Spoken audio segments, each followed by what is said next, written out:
everyone, it's Emma. Today we're going to be doing a book review on Strange the Dreamer by Laini Taylor.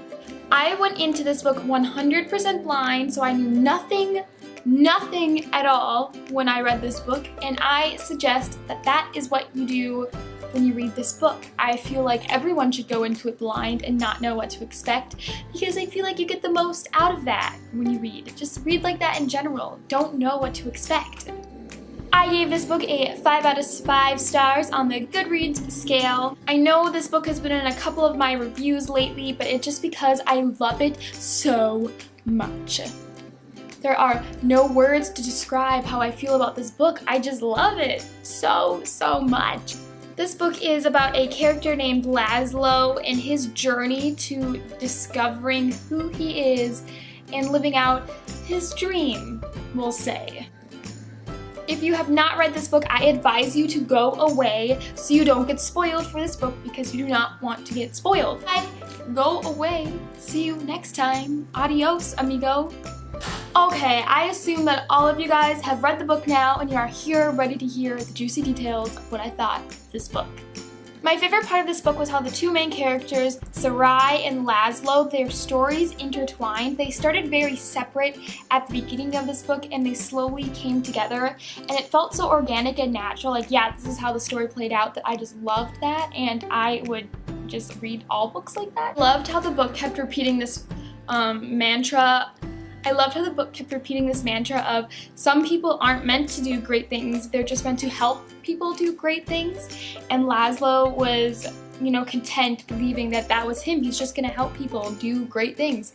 And then it turns out that he is going to do great things, and he is God spawn. And I didn't see it coming when in the dream, him and Sarai were, they went in that hill where the mist came and they turned Sarai into human and Laszlo into a God spawn.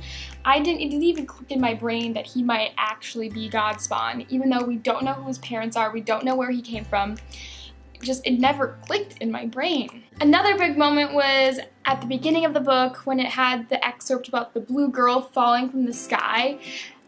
I didn't even expect that to be Sarai, honestly. Like, it took me about 20 pages. It was about when the gravity kind of got messed up at the Citadel, when the anchor got destroyed, that I realized, like, oh crap, Sarai is the one that fell from the Citadel. Like, I totally forgot about that and just wasn't even paying attention to that, and then she died, and I was like, this cannot be happening. I don't accept this.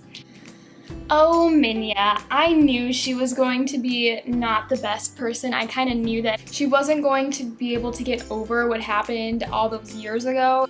And what happened, it didn't end good. So of course I'm frustrated that Minya is kind of being not the nicest person and, kind of enslaving Sarai so Laszlo will do as she wishes, because I don't want her to be evil. And I hope that in the next book, the end to this duology, that the rest of the God spawn will have more involvement in this book. Next, I'm really excited for the next book to be full of magical elements and God spawn. I thought Errol Fane was a very interesting character, how he's Sarai's father, and he feels terrible for having to murder all those babies, but he felt obligated to do it because he thought that they could be a danger to his people, which people commit terrible acts trying to protect their own, so how can you argue with that? He was unwilling to do it again. And that terrifying concept of just being kidnapped and then having your memory erased and then waking up maybe years later and not knowing what happened. Knowing what happened but not remembering what happened, like, that just is terrifying.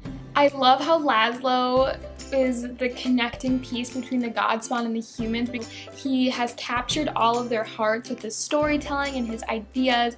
They're going to be stuck in the middle of how to treat him, and I do think that he's going to help connect the bridge between the God spawn and the humans.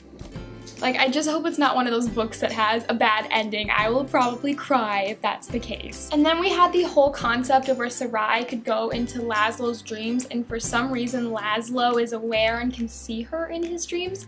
And I guess that's because he is God spawn. As we were reading it, I was like, why can he see her? This doesn't make any sense. Like, maybe it should have clicked, but it didn't, so I'm sorry. But those are some of my favorite scenes when they're in the dreams together in the bright and colorful leaf and going on that date. And they were were, you know, flying. It was just so cute, and it was so saddening to think that Sarai had died before they even had ever got to meet in real life. And that intense part in the middle of the book where Sarai tells Laszlo and Errol Fane and Azarine to go to save their lives, they're just like, oh crap, Minya's not gonna like that. Minya's gonna do something. It's gonna be where she reveals that she's not a nicey nice person. It's also kind of saddening that the other Godspawn didn't do anything about it. They just let Sarai be kind of isolated and Minya have all the control. Like, where is their will? Those are some of my thoughts and opinions on Strange the Dreamer. All good things, all good things. If you guys liked Strange the Dreamer as much as I did, make sure to give this video a big thumbs up. And I hope you guys are having a fantastic day and continue to have a fantastic week until I see you next time.